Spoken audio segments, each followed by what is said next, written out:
Hi, this is Vivek and you are watching my YouTube channel. तो भाई चालू करते हैं। एक वीडियो पहले बन चुकी है गुड्स की, ये आते हैं भाई अगले तरह के गुड्स। यहाँ पे टॉपिक आता है गुड्स का, ठीक है। अगर आपने वो वीडियो नहीं देखी होगी, नीचे डिस्क्रिप्शन में मैं लिंक दे दूंगा प्रीवियस वीडियो का, या फिर जब वीडियो ये वाली खत्म होगी इसके एंड स्क्रीन में मैं लगा दूंगा, एंड स्क्रीन में आप देख सकते हो आराम से, ठीक है। तो भाई चालू करते हैं अगला टॉपिक। गुड्स आते हैं भाई दो तरह के, और पहले एक बार करवा चुका हूँ कंज्यूमर गुड्स और प्रोड्यूसर गुड्स में डिफरेंस। यहाँ पे गुड्स थोड़े अलग हैं और ये वाला क्वेश्चन मोस्ट इंपॉर्टेंट है पेपर में। 6 नंबर में बहुत तरीके से ये वाला क्वेश्चन आया हुआ है। डायरेक्ट क्वेश्चन डिफरेंस के फॉर्म में भी दे सकता है और डायरेक्ट मतलब इनडायरेक्टली में भी दे सकता है। मतलब क्वेश्चन घुमा के दे देगा, आपको पूछ लेगा कुछ टॉपिक्स के बारे में जिसको आगे डिस्कस करेंगे।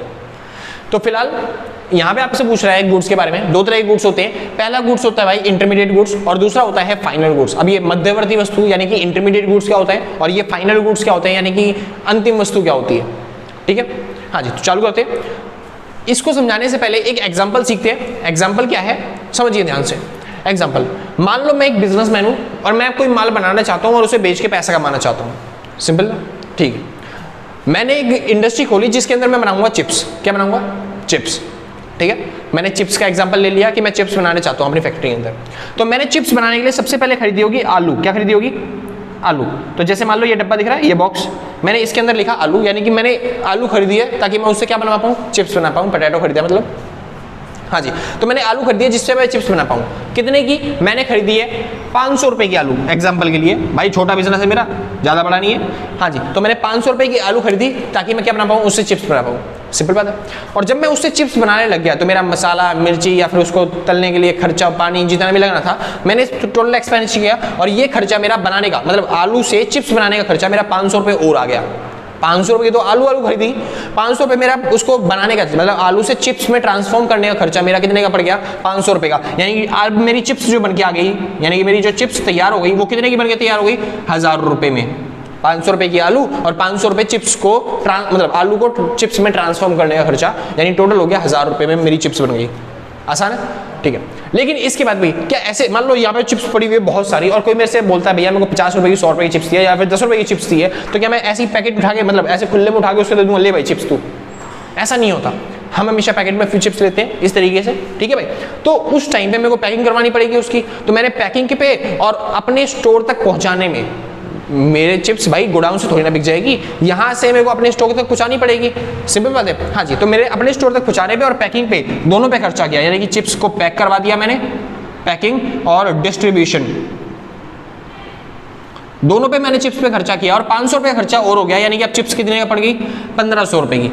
सिंपल बात है। अच्छा, तो अब मेरा जो डिस्ट्रीब्यूशन वाला है यानी कि जो रिटेलर है जो गली गलियों में घूमते हैं भाई, मार्केट में बैठे होते हैं, जो दुकान खोल रखी होती है, मान लो सारी दुकान मेरी है, तो भाई जो मेरे दुकान वाले हैं वो क्या करेंगे? क्या 1500 रुपये में बेच देंगे? नहीं जी, वो 500 रुपये अपना प्रॉफिट ऐड करेंगे उसके अंदर और मार्केट में यानी कि अपनी अब मेरे बिजनेस से बाहर जा रही है चिप्स, क्योंकि अभी तक मेरी दुकान के अंदर थी, मेरे गोडाउन से मेरी दुकान तक पहुंची थी, यानी कि वो भी मेरी ही थी दुकानें, यानी कि वो मेरी चिप्स मेरे पास ही थी अभी तक। अब वो चिप्स दुकान से निकल के लोगों के कस्टमर के हाथ में जा रही है। सिंपल बात है। यानी कि मेरी चिप्स दुकान से निकल के कस्टमर तक जाएगी तो वो कितने की हो जाएगी? 2000 रुपये की।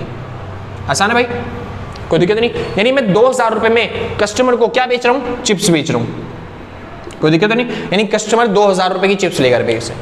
आसान था इतना, कोई दिक्कत नहीं ना। अच्छा भाई, तो अब ये इंटरमीडिएट गुड्स क्या होता है और ये फाइनल गुड्स क्या होते हैं? इंटरमीडिएट मतलब ऐसे गुड्स जो अभी इंटर में ही है, मतलब अभी पूरा फाइनल नहीं हुआ है, पूरे तैयार नहीं हुए हैं, जो अभी अंदर ही है, मतलब ऐसे गुड्स जो हमारी कंपनी के अंदर, हमारी फैक्ट्री के अंदर ही अंदर बन ही रहे हैं अभी, उसे बोलते हैं इंटरमीडिएट गुड्स। और फाइनल गुड्स क्या होते हैं? ऐसे गुड्स जो बन के तैयार हो चुके हैं, कंज्यूमर उसे यूज कर सकता है, किसी भी तरीके से खा सकता है, पी सकता है, यूज करता है, उसे बोलेंगे भाई फाइनल गुड्स। यानी कि जो बन के रेडी हो चुका है, कंपनी से बाहर निकल गया, वो फाइनल गुड्स, और जो कंपनी के अंदर है अभी भी, उसे क्या बोलेंगे? Intermediate goods. फॉर एग्जांपल ये लाइन दिख रही है भाई, ये लाइन मान लो इस लाइन के इधर ये पूरी मेरी कंपनी है, ये क्या है? मेरी पूरी, ये पूरी मेरी कंपनी है। तो इस कंपनी के बाहर अगर कोई चीज जा रही है तो वो क्या बन गई भाई?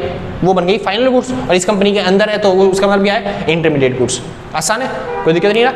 यानी कि चिप्स क्या होती हैं? यानी कि जो अंदर पड़ी हुई है सारी की सारी, जैसे कि रॉ मटेरियल, ये अभी बना थोड़ी ना है, ये अभी बिकेगा, इसके प्राइस बढ़ा के बेचूँ मैं। हाँ जी, तो इस वजह से ये अभी बिकने के लिए तैयार नहीं है, चिप्स नहीं है, ये खाली लालू है अभी, तो इस वजह से लालू नहीं आलू, ठीक है। तो ये भी आलू है, तो इस वजह से ये क्या बन गया मेरे लिए इंटरमीडिएट गुड्स, ये भी इंटरमीडिएट गुड्स, ये भी इंटरमीडिएट गुड्स। और एक बार जैसे ही वो मेरी स्टोर से बाहर निकल जाएगी चिप्स, यानी कस्टमर ने खरीद ली यूज करने के लिए, तो वो क्या बन जाएगी मेरे लिए फाइनल गुड्स। आसान था, बढ़िया। अब चलते हैं डिफरेंस पे। तो पहला डिफरेंस आता है, यानी कि ये मेरी क्या थी लाइन, यानी मेरी बिजनेस की लाइन थी, ये मेरी प्रोडक्शन लाइन थी, यहां तक मैं प्रोडक्शन कर सकता था, ठीक है भाई। हाँ जी, तो जो भी गुड्स मेरी प्रोडक्शन लाइन के बाहर चला जाते हैं वो फाइनल गुड्स, और जो भी प्रोडक्शन लाइन के मेरे अंदर होते हैं उसे क्या बोलते हैं इंटरमीडिएट गुड्स। तो पहला डिफरेंस यही आता है। तो क्या होती है भाई इंटरमीडिएट गुड्स, ऐसी गुड्स जो इनसाइड द प्रोडक्शन लाइन होती है, जो उत्पादन रेखा के अंदर होती हैं, उन गुड्स उन्हें बोलते हैं भाई इंटरमीडिएट गुड्स। और उत्पादन रेखा के जो बाहर होती हैं गुड्स उसे क्या बोलते हैं फाइनल गुड्स। आसान है, हाँ जी। ऐसी गुड्स जो प्रोडक्शन लाइन के अंदर है वो इंटरमीडिएट, ऐसी गुड्स जो प्रोडक्शन लाइन के बाहर है वो क्या होती हैं फाइनल गुड्स। आसान था, आगे चलते हैं फटाफट से। हाँ जी, अच्छा ये जो इंटरमीडिएट गुड्स हैं इनका यूज कौन कर रहा है? ये रॉ मटेरियल खरीदा किसने? रॉ मटेरियल क्या कंज्यूमर खरीदता है? नहीं, रॉ मटेरियल या फिर ये जो मैन्युफैक्चरिंग करने का काम है ये किसका होता है? ये प्रोड्यूसर का काम होता है। यानी कि ये जो इंटरमीडिएट गुड्स है, ये वाली गुड्स जो प्रोडक्शन लाइन के अंदर है, इनको कौन यूज कर रहा है? इनको मैं यूज कर रहा हूँ, जो कि प्रोड्यूसर हूं मैं। आसान है, हाँ जी। तो इनका यूज करता जाता है प्रोड्यूसर के द्वारा, लेकिन इन गुड्स का यूज कौन करता है? कंज्यूमर। क्योंकि दुकान से बाहर निकल गई तो चिप्स वाला मतलब आम इंसान क्या करेगा? चिप्स खरीद के दोबारा बेचेगा उसे?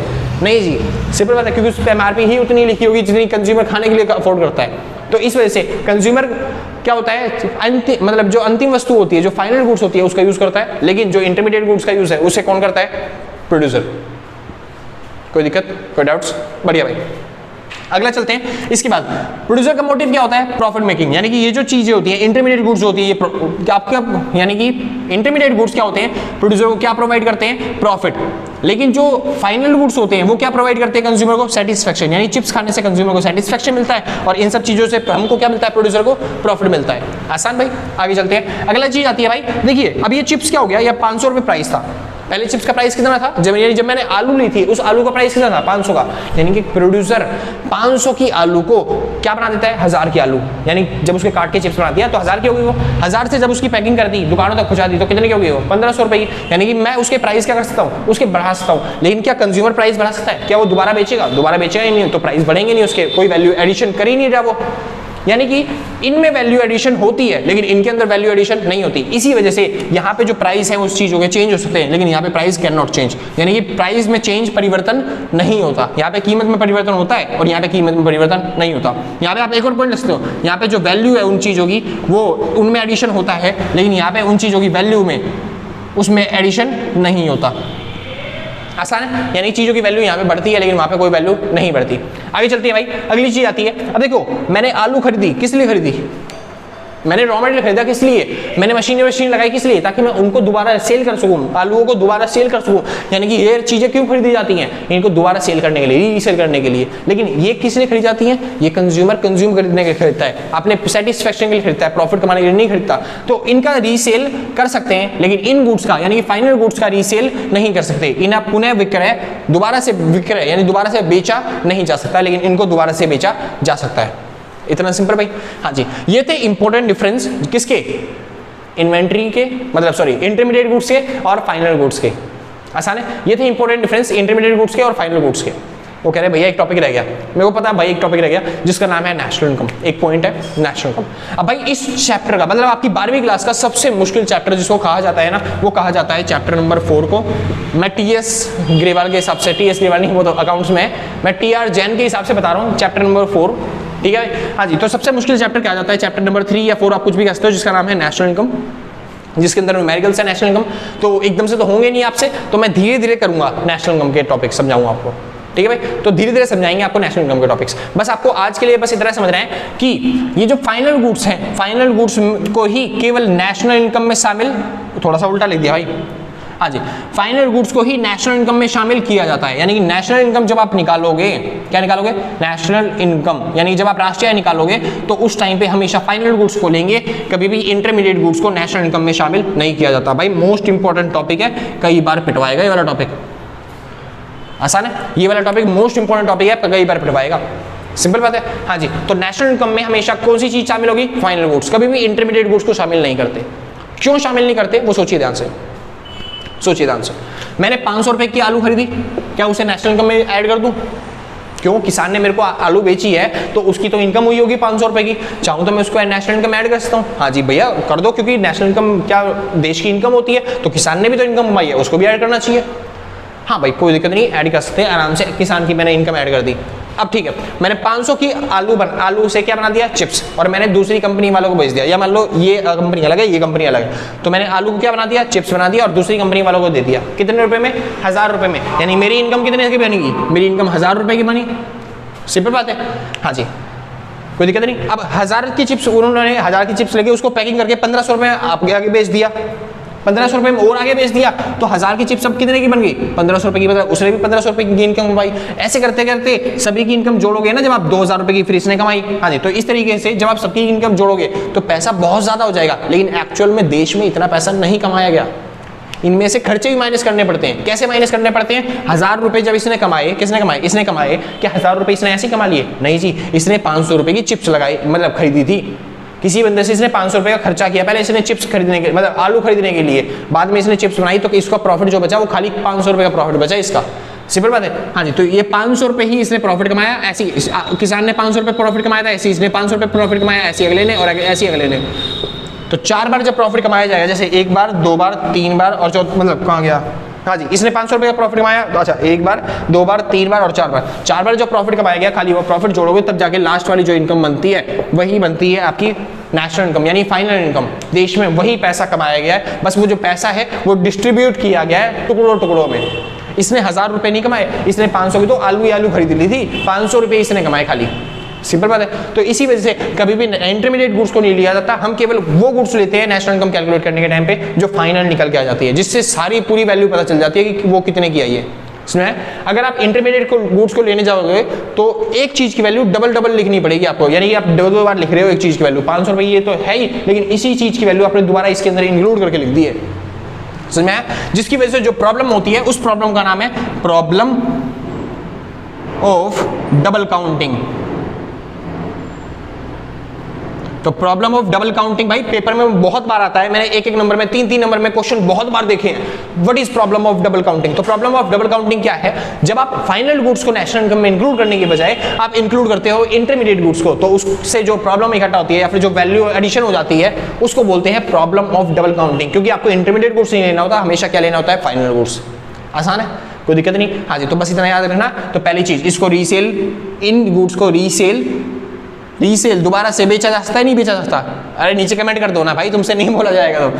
हाँ जी, तो इन गुड्स को रीसेल दोबारा से बेचा जा सकता है, लेकिन इन गुड्स को रीसेल नहीं कर सकते।